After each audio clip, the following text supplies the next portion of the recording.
Olá, amigos investidores! Sejam muito bem-vindos ao BPMcast, nosso podcast para a gente tratar de assuntos de investimento no Brasil, no exterior, empreendedorismo e o que mais a gente quiser trazer aqui, né? Então, esse aqui é um podcast em que a gente pode conversar sobre qualquer assunto, não só sobre investimentos. Mas hoje eu quero falar de dois ativos que ficam muito aí na boca do povo, né? São ativos que alguns analistas colocam aí como arriscado, outros já colocam como boas pagadoras de dividendos, e o tempo vai passando, o preço não sobe, não cortam os dividendos e elas continuam então bons ativos aí. E estamos falando então da AT&T e da ExxonMobil. São dois ativos que pagam dividendos a AT&T há 37 anos, ExxonMobil há 38 anos. São duas dividend aristocrats que o preço não sobe muito, né? Tem uma variação pequena no preço. Passou pela pandemia, teve uma queda e depois teve uma alta no preço. E aí eu vou detalhar um pouco mais aqui qual é o racional em cima dessas duas, né? Então, se você ainda não conhece o nosso canal lá no YouTube, para quem está ouvindo aqui nos play de podcast, então não deixe de conhecer. Se você está vendo aqui pelo YouTube, lembra aí de dar o like, compartilhar com seus amigos para poder a gente melhorar o engajamento aí do canal. E para você que está vendo no YouTube, né? Tem uma imagem que o fundo está escuro aqui, né? Estou testando a luz, então depois vocês dizem aí como é que ficou o vídeo. Ficou bom, ficou ruim, a luz, a qualidade, enfim. Vou fazer alguns testes aqui. Mas vamos falar então de AT&T e de ExxonMobil, tá? Recentemente eu fiz um post falando da AT&T.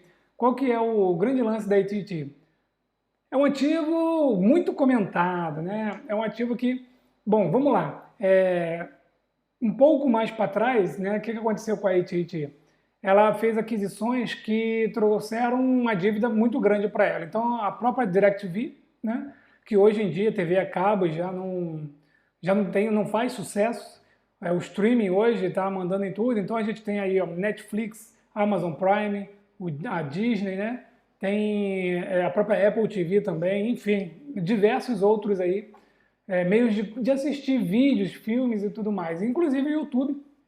Então, para vocês terem uma ideia, aqui em casa já tem 3 anos que eu não tenho TV a cabo, eu só tenho a internet e eu vejo esses streaming aí, tá bom? Eles me atendem muito bem. Mas a DirecTV foi comprada pela AT&T e isso fez aumentar a dívida dela. E depois a AT&T comprou a Time Warner. Então, na verdade, eu não tinha AT&T na minha carteira, eu tinha Time Warner.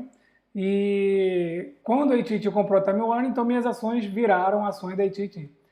Fiquei ali naquela, né, pô, vendo, não quero AT&T, acho que é um ativo ruim, mas mantive. E depois eu até comprei mais um pouco.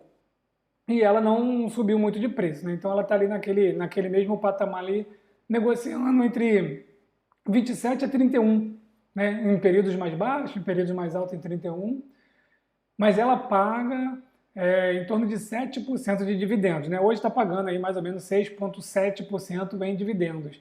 E desde que eu comprei, eu estou recebendo esses dividendos. E aí eu vim, né, acompanhando ela desde então, desde que ela comprou a Time Warner. A dívida dela aumentou por causa disso. E logo depois a Elliott Management fez uma carta, ela comprou, se não me engano, 2 bilhões, né, de ativos da AT&T e fez uma carta dizendo, olha, vocês têm que vender DirecTV, vocês têm que reduzir custos, continuem aumentando os dividendos, mas numa porcentagem bem pequenininha, só para manter essa fama aí das dividend aristocrats. Enfim, a carta, né, eu fiz um post sobre isso. Nessa carta, a Elliott Management colocou lá várias coisas que a AT&T deveria fazer para poder melhorar o seu caixa, diminuir a sua dívida, né, e seguir aí para um aumento no preço dos ativos, mantendo o pagamento de dividendos. E aí, naquela época eu até fiquei um pouco mais animado. Falei, bom, agora a gente tem aqui a Elliott Management, para quem não conhece, de Paul Singer, é um investidor muito ativo. Ele é um investidor que ele entra pesado no ativo e ele vai lá e manda carta, cobra, dá soluções, enfim, ele é um investidor desse tipo aí, bem ativo, né? Então, se ele colocou 2 bilhões, bom, falei, legal, tem um cara aí que está, né, meio que auditando e cobrando da AT&T mudanças e passei a acreditar um pouco mais na empresa. Fato é que hoje, no momento agora, início de 2021, a gente tem a grata surpresa de que a empresa está diminuindo a dívida, está mantendo o pagamento dos dividendos, o payout, né, dos dividendos está em torno de 60%, ou seja, os dividendos ainda estão seguros, está passando a pandemia, então tem a própria HBO Max, que está aumentando o número de assinantes, né, tem aí uma previsão de novos lançamentos, que isso pode impulsionar, catapultar um pouco mais a AT&T. Que mais dela? Ela vem diminuindo alguns custos, né? Aumentando a participação, aumentando as vendas, né? Na parte da América Latina, principalmente no México. O número de telefones pós-pago também aumentou muito. Enfim, ela também vem com a entrada do 5G, vem com toda a parte de fibra. Tem bastante coisa na AT&T e eles estão caminhando a passos lentos, mas estão caminhando para manter o dividendo está seguro, é um dividendo muito bom, acima de 6,5%, né? E no futuro até acredito que tem um upside aí no preço da ação. Então, por esses motivos, eu até adicionei um pouco mais de AT&T à carteira da BPM Dividends. E, né, lembrando aí da carteira BPM High Dividend, se você não conhece, te convido a conhecer uma carteira que eu coloco os ativos com mais de 4% de dividendos no ano. E eu comprei a AT&T lá no auge, a quase $39, 38 e alguma coisa. E comprei em janeiro do ano passado, quando eu comecei a fazer essa carteira, e logo depois veio a pandemia e ela caiu lá para torno de 26%, 27%. Mas isso não foi problema, porque ela continuou pagando os dividendos e eu mantive ela na carteira. E agora eu fiz uma compra, mais um pouquinho, diminuí para 36 e alguma coisa o meu preço médio e ela, né, tá aí ainda andando de lado, como sempre, mas mantendo o pagamento dos dividendos. Então, é uma Dividend Aristocrat, não é uma empresa que vai te dobrar, né, ou vai dobrar o seu capital, porque ela não tende a dobrar de valor, pelo menos no curto, médio prazo, não tende a dobrar de valor, mas é uma empresa que está fazendo aí seu dever de casa, né? O que acontece com a AT&T? Muitas pessoas criticam, né? Só que tem um ponto negativo para o momento, né, atual. Qual é? A gente está vendo assim ativos explodirem 500%, 300%, 1000%, e quando a gente pega um ativo raiz, digamos assim, né? Um ativo que está com crescimento bem lento, mas paga os dividendos, está fazendo, a receita está melhorando, a gente, né, coloca ele já para escanteio e fala, esse ativo não serve. Mas eu mantenho o AT&T na minha carteira, né, por causa disso. E eu sempre digo, né, uma Dividend Aristocrat, ela paga dividendos crescentes ininterruptos há pelo menos 25 anos, ou seja, para cair, né, esse conceito aí, para ela perder esse título, é um pouco difícil, ela vai batalhar bastante para não perder. E então ainda estou negativo na carteira BPM High Dividend, porque meu preço está em torno de 36 e alguma coisa, e a AT&T hoje está em torno de 28 e alguma coisa, mas isso não é problema para mim, e no futuro eu posso até comprar um pouco mais de AT&T. Por que eu não compro mais hoje? Porque se você acompanha lá a carteira, eu estou fazendo um balanceamento, né? Estou balanceando a quantidade de ativos e o valor investido. E como lá no início da carteira BPM High Dividends eu coloquei $1.000, então eu já comprei quase $400 de AT&T. E eu todos os meses compro $100 de algum ativo, ou seja, seriam equivalente a 4 meses só de aporte na AT&T. Então, estou crescendo outros ativos e isso consequentemente diminui a participação da AT&T, né? Então por isso que eu não acrescentei muito dela ainda, mas eu vou mantendo aí a AT&T e até aumentar a posição. Tá? E aí um dado muito interessante que eu vou trazer no próximo vídeo sobre a carteira BPM High Dividend é que ela ficou negativa durante muito tempo, né? Porque quais foram os dois ativos que eu comprei e caiu muito? Os dois que eu estou comentando aqui, AT&T e ExxonMobil.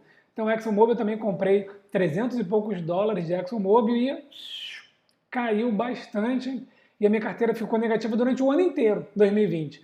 Por mais que eu comprasse um ativo e ele subisse 30%, 40%, eu comprava $100. Né? Então, ele subia 40%, subiu $40. Mas a AT&T e ExxonMobil eu comprei quase $400, caiu 30%, caiu 120%, em torno de 120 dólares por aí, né? Cada um. Então minha carteira ficou no negativo, mas agora ela já virou positivo.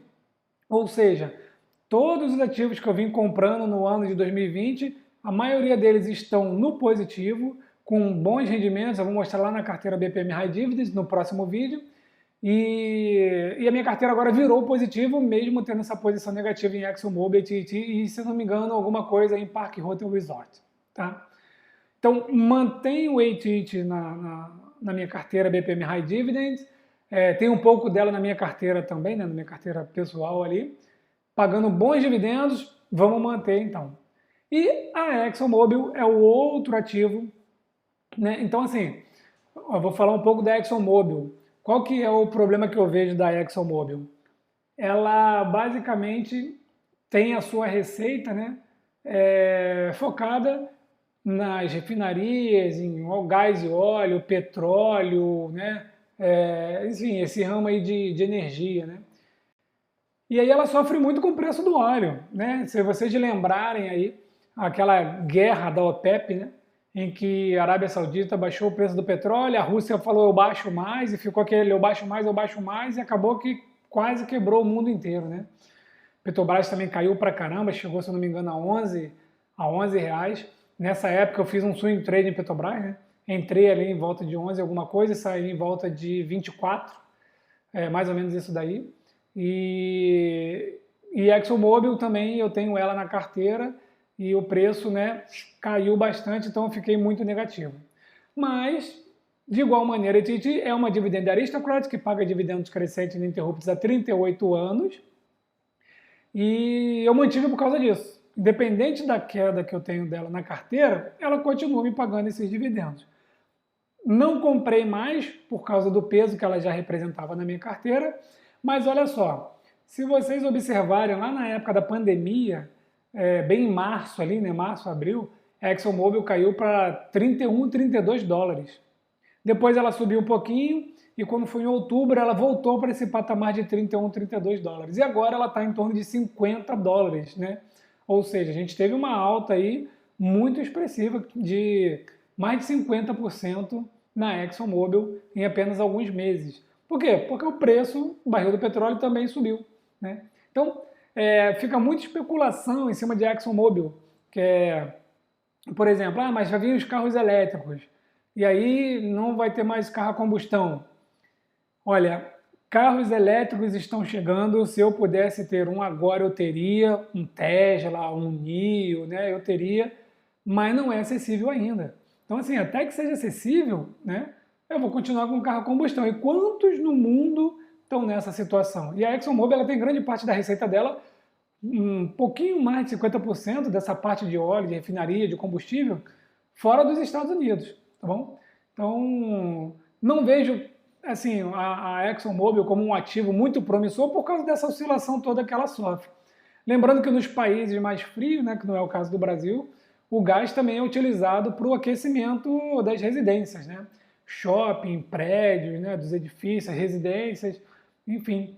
Mas ela também tem grandes concorrentes como a Chevron, que aparentemente, não fiz um estudo mais profundo, mas tem números melhores do que da ExxonMobil. Mas o que é importante? Bom, para quem tem ali na sua carteira, né, acompanha alguns ativos e tem aquele capital alocado a risco ali na sua carteira, e foi ali acreditando um pouco mais em ExxonMobil, já pode fazer um swing trade aí de 50%. Né? Então assim, o ativo é ruim, a receita vem diminuindo, que realmente a receita de ExxonMobil veio diminuindo ao longo do tempo, né? Mas oportunidades surgem, e elas surgem nas crises, elas surgem, né? Então às vezes a gente fica focado num ativo que está subindo 100, 200, 300%, né? E esquece de um outro ativo que caiu muito, mas ele pode te dar também um retorno aí rápido de 30%, 40%. Eu considero um swing trade de 10%, 15% ótimo. Tá? Então, de vez em quando eu faço alguns desses, eu olho o ativo, caiu, eu falo, eu acho que dá para tirar um swing trade aqui. Aí eu vou lá, coloco lá um valor, né, não muito alto, um valor que eu fico muito confortável com aquele valor, 10, 15% eu saio, ganhozinho de capital, respeitando os 35 mil reais aí, né, no mês, para poder não pagar imposto sobre isso, tiro ali um lucrinho e reinvisto em alguma outra coisa, né? Então, pessoal, oportunidade a gente sempre vai encontrar, tá bom? Então, não fiquem muito presos o GameStop, 500%, calma, tem oportunidade em várias frentes, tá bom? E aí, por exemplo, eu trago aqui o caso da Fiverr, né? Que eu descobri, utilizei o serviço, acho a plataforma excelente e, né, a Fiverr ela cai 15%, sobe 23%, cai 12%, sobe 18%, né? Aí ela cai 12%, sobe 20%. Então ela faz uma escadinha no curto prazo bem acentuada, mas se você pegar aí, ela já está dando, se eu não me engano, deve estar chegando em 1000% em um ano e pouquinho, tá? Então, assim, são ativos bons para a gente acompanhar, para a gente colocar um dinheirinho lá, mas também tem oportunidade em outros lugares. E no caso da ExxonMobil, eu mantenho ela por causa dos altos dividendos, que está ali na casa dos 7,5%, né, hoje. Quer dizer, a ação subiu um pouco mais, então já deve ter dado uma diminuída aí nesse yield, mas fica em torno de 7% hoje, né? E se tiver mais um upside no preço, né, no meu caso, que comprei, se eu não me engano, a $61, eu não vou fazer ganho de capital no preço da cota, tá? Mas, repito, não comprei mais porque dentro da minha alocação ela já estava uma porcentagem muito alta e eu não queria aumentar mais ainda essa porcentagem, né, e aumentar o risco. Então eu mantive, não cortou dividendos, já recuperou, hoje eu estou 9%, se eu não me engano, 9, 10% abaixo, né, do meu preço médio e estou recebendo os dividendos aí. Tá? Então eu vou manter a ExxonMobil na minha carteira. Paga dividendos crescentes há 38 anos. Tá bom? Então, essa galera das dividend aristocrats, eles têm background, né? Não é simplesmente cortar assim não, porque aí realmente o ativo vai dar uma despencada. Então, sempre tem uma posição que vocês consigam ficar confortável nesse tipo de ativo. Certo, pessoal? Então, AT&T e ExxonMobil, duas dividend aristocrats, paga altos dividendos, acima de 6%, muito polêmico, muito falado. Ah, sim, antes de terminar, eu anotei até aqui, ó, eu olhei, né, o sentimento de alguns analistas aí da internet, e eles preveem a ExxonMobil em torno de 51, 52 dólares, já está muito próximo desse preço, e a AT&T em torno de 29, 80, 90, 30, também está próximo desse preço. Então, de acordo com o sentimento desses analistas, né, que você encontra aí essa informação, por exemplo, lá na Avenue, né? Então, se você não tem conta lá, o link está aqui na descrição do vídeo e do podcast. Só clicar, abrir a conta e você vai poder ver isso que eu estou aqui comentando, né? Então, o upside não está muito grande, tá bom? Então, cuidado se forem fazer swing trade. Tenho mais, assim, uma convicção de que vão receber dividendos do que fazer um swing trade nesses papéis, tá certo? Comentem então, tanto no YouTube, nas redes sociais, ou então aqui no seu player favorito, o que vocês acham de AT&T e de ExxonMobil. Você tem uma delas na carteira? Tem as duas? A posição é grande? É pequena? Acredita que eles vão manter o pagamento de dividendos acima de 6% ainda por um bom tempo? 2021 vai melhorar? As coisas vão melhorar? Os pagamentos desses dividendos estão seguros? Comentem aqui então que a gente vai e faz um debate aí muito produtivo. Certo, pessoal? Então, forte abraço a todos e nos vemos no próximo BPM Cast.